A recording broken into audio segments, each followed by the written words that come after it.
বস, আমাদের বাংলা ইন্ডাস্ট্রির ফেজ এবং ফেস দুটোই না ভীষণ খারাপ অবস্থায় রয়েছে। তার মধ্যে এই 3 দিন ধরে যে বিষয়টা ঘটলো, যা যা জিনিসপত্র রটলো, যা জিনিসপত্র হয়েছে আর কি, সেটা সত্যিই খুব খারাপ। তো বিষয়টা কি সেটাতে আমরা আসছি, তবে তার আগে বলে রাখি, এই সুপারস্টার বাকি 2 সুপারস্টারকে এরকম ধরনের জিনিসপত্র বলেছে, এটা নিয়ে সোশ্যাল মিডিয়া তোলপাড়। সেখানে এত ডিএম করেছে যে আজকে তুমি কিছু বলছো না, এর বেলা হলে বলতে, ওর বেলা হলে বলতে না, এই বিষয়বস্তু আমি দেখলাম। এটা নিয়ে মোটামুটি অনেকেই কথা বলেছে, আমিও হয়তো কথা বলতাম। আমি কথা বলিনি, তার একটা মূল কারণ হচ্ছে, একদম অনেস্টি দিয়ে বলছি, সেটা হচ্ছে এই নিউজটা না একটাই পার্টিকুলার পেজ বা চ্যানেল থেকে ব্রেক করা হয়েছে। এবার আর যদি কোনো নিউজ চ্যানেল এটা নিয়ে কথা বলতো বা এই নিউজটা ব্রেক হতো, আমি তাহলে সেটার কোথাও একটা গিয়ে যেটা সত্যতা আছে বলে মনে করতাম। কোথাও একটা গিয়ে আমার কিন্তু এই বিষয়টা খুব একটা বেশি বিশ্বাসযোগ্য মনে হয়নি। আমার কোথাও একটা কি মনে হয়েছে যে ঠিক আছে, একটু ওয়েট করে যাই, আমার এটা নিয়ে খুব তাড়াহুড়ো কিছু নেই, এরকম একটা দিকের জন্যই আমি এই বিষয়টা নিয়ে কথা বলিনি। কারণ হিন্দিতে বা অন্যান্য জায়গায় বহু সময় এমন হয় যে কোনো একটা খবর শোনা যায়, সেটা নিয়ে ভিডিও করি বা সেটা নিয়ে কথা বলি। তার মূল কারণ হচ্ছে সেই সোর্সটায় দম থাকতে হবে। এটা দেখে শুনে আমার মনে হচ্ছিল এই সোর্সটা ট্রাস্ট মি ব্রো, এরকম একটা কিছু, যে কারণে আমি এটা নিয়ে কথা বলিনি। তো বিষয়টা কী হয়েছে ছোট্ট করে আগে আপনাদের বলে দিই। এই যে স্ক্রিনিং কমিটির একটা মিটিং ছিল, যেখানে মোটামুটি কিছু প্রডিউসার, কিছু অ্যাক্টর, তারা এসে আলোচনা করবে যে কোন ছবি তারা কোন টাইমে আনবে, এই বিষয়বস্তু। তো সেখানে নাকি দেব সে বুম্বাদাকে বলে যে তোমার কথা তো এখন শুনতেই হবে, তার কারণ তোমার ছবি হিটও হচ্ছে এবং তুমি পদ্মশ্রী টদ্মশ্রীও পাচ্ছ, এই বিষয়টা। এবং সে নাকি জিতকেও ছাড়েনি। জিৎ যেখানে বলেছে যে আমার ছবি এতদিন পরে দুর্গাপুজোর সময় আসছে, ওই জায়গাটা আমাকে একটু দাও, সেখানে দেব বলেছে তুমি এতদিন পর ছবি নিয়ে আসবে, তোমাকে দুর্গাপুজোর জায়গা দিয়ে দিতে হবে কেন, আমি পরপর হিট ছবি দিচ্ছি, আমি ওই জায়গা দেবো না, এরকম ধরনের কিছু, মানে কোট আনকোট আমি বলছি না যে এটাই বলেছে, কাছাকাছি এরকম। এবার সোশ্যাল মিডিয়া তোলপাড় হয়ে যায় যে দেব বুম্বাদাকে অপমান করে, দেব জিৎকে অপমান করে, কিভাবে অপমান করতে পারে আর কি। এবার এর পক্ষে বিপক্ষে যারা যারাই কথা বলেছে, আমি কোনোটার সাথে আগ্রি ডিসএগ্রি করছি না, কিন্তু এটাই মোটামুটি বিষয়টা হয়ে যায়।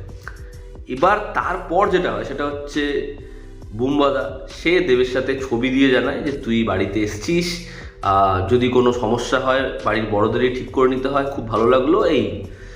এবং তারপরেই হচ্ছে আমরা জানতে পারি যে গোপাল মাদনানি তিনি একটা স্টেটমেন্ট দেয় যে দেবজিৎকে অপমান করেনি, এরকম কিছুই ঘটেনি।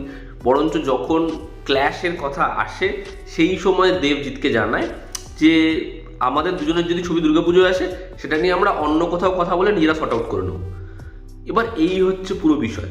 এবার দেখুন, আমি এটা জানি, এটা বুঝতেও পারি, সেলিব্রিটিরা বা মানে বড় বড় অভিনেতা অভিনেত্রী ছাড়ুন, মানে যে কোনো সেলিব্রিটি তারা যদি কোনো স্টেটমেন্ট দেয়, সেটা মোটামুটি ঘুরিয়ে পেঁচিয়ে অনেক কিছু হয়ে যায়। আমার প্রথম কথা হচ্ছে যে এই যে বিষয়টা ঘটেছে, সেই সময় কিন্তু ওই ঘরে আমরা কেউ উপস্থিত ছিলাম না। তো এই 3-4 দিন ধরে সেটা নিয়ে যেরকম পরিমাণে ছেঁড়া কাটা হলো, এটা আমার মনে হয় এত পরিমাণে দরকার ছিল না, এটা আমার প্রথম মনে হয়। দ্বিতীয় কথা, আমার মনে হয় যে দেব, আমি তাকে সাপোর্টেও তার কোনো কথা বলছি না যে হ্যাঁ দেব এরকম কিছু বলতেই পারে না, সে তার মুখ থেকে এরকম কোনো কথা বেরোতেই পারে না, এটা আমি বলছি না। তবে কোথাও একটা কি আমার মনে হয় যে তার ইন্টেনশন কিন্তু এটা ছিল না যে বুম্বাদাকে হার্ট করা, বা হচ্ছে জিতের সাথে বিষয়টা তো এখন শোনা যাচ্ছে যেরকম কিছু হয়নি।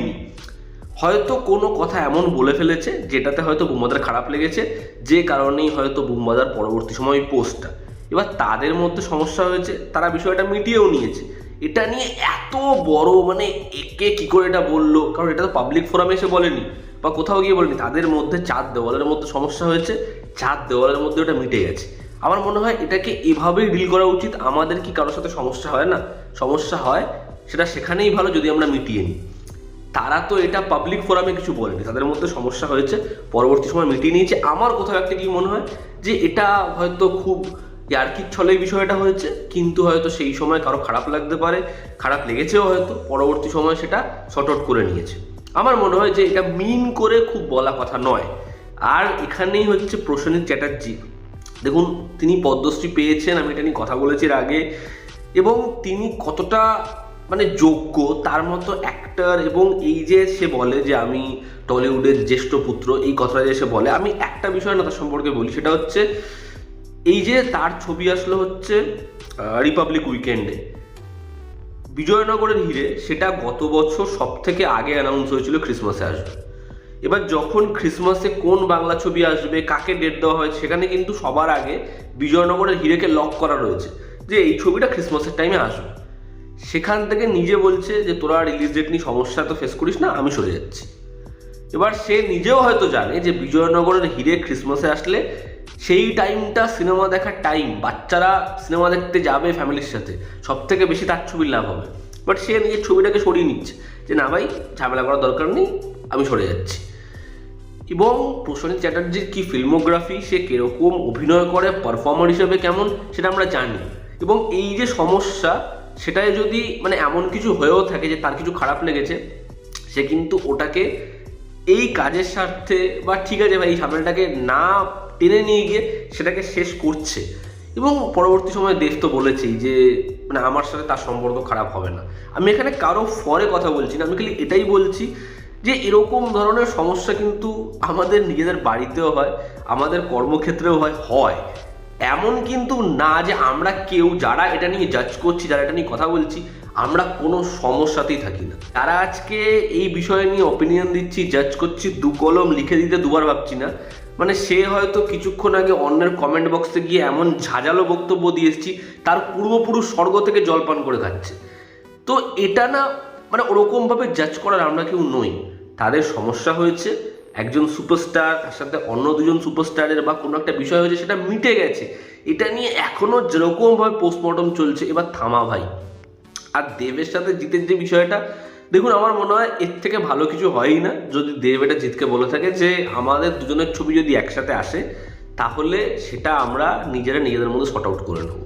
আর এটা কিন্তু যদি এই কথাটাও হয়ে থাকে যে জিৎ এটা বলে থাকে যে আমি তো মানে এটা এই কথাটা হয়নি এটাই মনে হচ্ছে, ঠিক আছে, তবুও আমি বলছি যদি এটা জিৎ বলে থাকে যে আমি এতদিন পর দুর্গাপুজোয় আসছি, আমাকে এই স্পেসটা দাও, আমার মনে হয় এই কথাটায় কোনো ভুল নেই।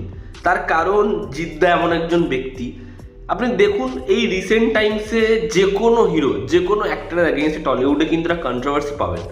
সে না কোনো কিছুতে থাকে, না কোনো কিছুতে পার্টিসিপেট করে, না তার এমন কোনো মন্তব্য আছে যেটাতে উল্টো দিকের লোকটা হার্ট হবে, কিচ্ছুতে থাকে না। এবং এই কারণেই না লোকটাকে ভীষণ মিস্টিরিয়াস মনে হয়। এবং আমার পার্সোনালি লোকটার প্রতি একটা হিউজ রেসপেক্ট রয়েছে, ঠিক আছে, সে এরকম একটা নেচার ফলো করে বলে আমার খুব ভালো লাগে। মানে এরকম লোকের সম্পর্কেই তো আপনি জানতে চাইবেন যার সম্পর্কে সেরকমভাবে কিছু জানা যায় না, তাই না? আপনি এমন কারো সম্পর্কে জানতে চাইবেন যার সম্পর্কে রোজ হেডলাইন আসছে।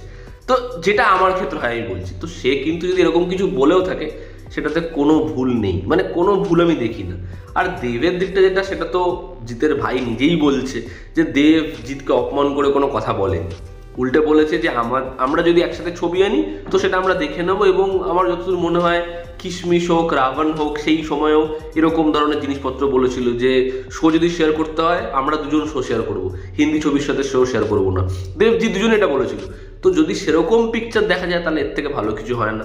আমার এটাই বক্তব্য যে আজকে ইন্ডাস্ট্রির অবস্থা এমন নয় যে আজ থেকে 15 বছর আগের পজিশনে রয়েছে। বছরে 20-25টা ছবি এমনি হিট হয়ে যাচ্ছে, 4টে ব্লকবাস্টার আছে। যখনই দেব, জিৎ, বুমবালার ছবি আসছে সেই ছবি রেকর্ড ব্রেকিং বিজনেস করছে। হ্যাঁ, এদের ছবি ব্যবসা দিচ্ছে, তবে বাদ বাকিদের ছবি আর ব্যবসা দিচ্ছে না। তো আমার মনে হয় আজকে মিডিয়া থেকে শুরু করে সোশ্যাল মিডিয়া প্রত্যেকের একটু বিষয়টা বোঝা উচিত। কারণ ফ্যান্সরা যদি রিয়্যাক্ট করে এটাতে আমি খুব বেশি মানে অস্বাভাবিক কিছু দেখি না। তার কারণ যারই ফ্যান্স হবে সে কিন্তু এই বিষয়বস্তুতে রিয়্যাক্ট করবেই। সালমান খানের ফ্যানও শাহরুখ খানকে ছাড়ে না সোশ্যাল মিডিয়াতে। তো আমি ফ্যান্সদের দোষ দিচ্ছি না, সেটা কোথাও একটা কি হওয়াটা স্বাভাবিক। কিন্তু আমি যে নিউজটা শেয়ার করছি, যেটাতে বিশ্বাস করছি, সেটা কতটা বিশ্বাসযোগ্য এইটুকু আমার মনে হয় ভ্যারিফাই আমার করা উচিত। আর আরও একটা বিষয়, সেটা হচ্ছে আজকে যত মিঠিয়ে আমি লিখে একটা নিউজ বের করার চেষ্টা করছি, সেটাকে খুব সুন্দর করে সাজিয়ে থালায় পেশ করে দিচ্ছি, আমি তো ভাঙাচ্ছি এই ইন্ডাস্ট্রিটাকেই। তো ইন্ডাস্ট্রির জায়গাটা যে খুব ভালো, মানে প্রচুর বক্স অফিস আসছে, প্রচুর ভালো ছবিও আসছে না, এটাও বুঝতে হবে। তো আমার মনে হয় মিডিয়ারও একটু দায়িত্ব রয়েছে যে একটু কিছু জিনিসে কন্ট্রোল করার, একটু কিছু জিনিস বুঝে সেগুলো নিয়ে মন্তব্য করার, এটাই আমার বলার। যাদের মধ্যে সমস্যা হয়ে থাকে তারা পাবলিকলি কারা সরাসরি করেনি, সেটাকে নোংরা জায়গায় টেনে নিয়ে যায়নি। তাদের মধ্যে যদি সমস্যা হয়েও থাকে তারা সেই সমস্যাটা নিজেরাই মিটিয়ে নিয়েছে। এর থেকে ভালো পিকচার হয় না। খালি এটা নিয়ে যেরকমভাবে এখনও লেখালেখি চলে যাচ্ছে, আমার মনে হয় এটাতে একটা ইতি টানা দরকার রয়েছে। তার কারণ আজকে সাধারণ দর্শক যে কোনো ইন্ডাস্ট্রি, তাদের যদি পার্সপেক্টিভটা এরকম সেট হয় যে ভাই এই ইন্ডাস্ট্রিটাই নোংরা, এখানে রোজ কিছু না কিছু হচ্ছে, কোনো স্টার প্রোগ্রামে যাচ্ছে সেখানে কোনো গণ্ডগোল হচ্ছে, কোনো স্টার অন্য স্টারকে অপমান করছে, কারো ছবি রিলিজ হওয়ার আগে সমস্যা হচ্ছে, রিলিজ হওয়ার সময় মনে হয় বাংলা ছবির পাশে দাঁড়াতে হবে, এই বিষয়বস্তুগুলো এত সোশ্যাল মিডিয়াতে আসে। অত ছবি তো সিনেমা হলেও আসে না বাংলা। তো যারা বেশি কান্নাকাটি করে দেখবেন আস্তে আস্তে না তাদের যে বন্ধু সার্কেলটা, তাদের মনে হয় যে এ খুব লুতুপুতু, তারা ভীষণ অ্যানয়িং, যে কোনো বিষয়ে তারা খুব খুব কান্নাকাটি করতে থাকে, একটু এদের থেকে দূরে থাকে। এবং এই পিকচারটা আরও দিন দিন বাড়বে যত বাংলা ইন্ডাস্ট্রির ডেইলি ইস্যুসগুলো এরকমভাবে আমাদের সামনে পুষ্পটিত হবে। আজকে কোনো ইন্ডাস্ট্রিতে আমার মনে হয় না এই লেভেলের কান্নাকাটি, এই লেভেলের কমপ্লেন হয়। তো এটাই আমার বলার ছিল। এতে আপনাদের কি অপিনিয়ন আপনারা অবশ্যই কমেন্ট করে জানাবেন। জনতা আমাদের পাশে আছে, আবার দেখা হচ্ছে। Take care.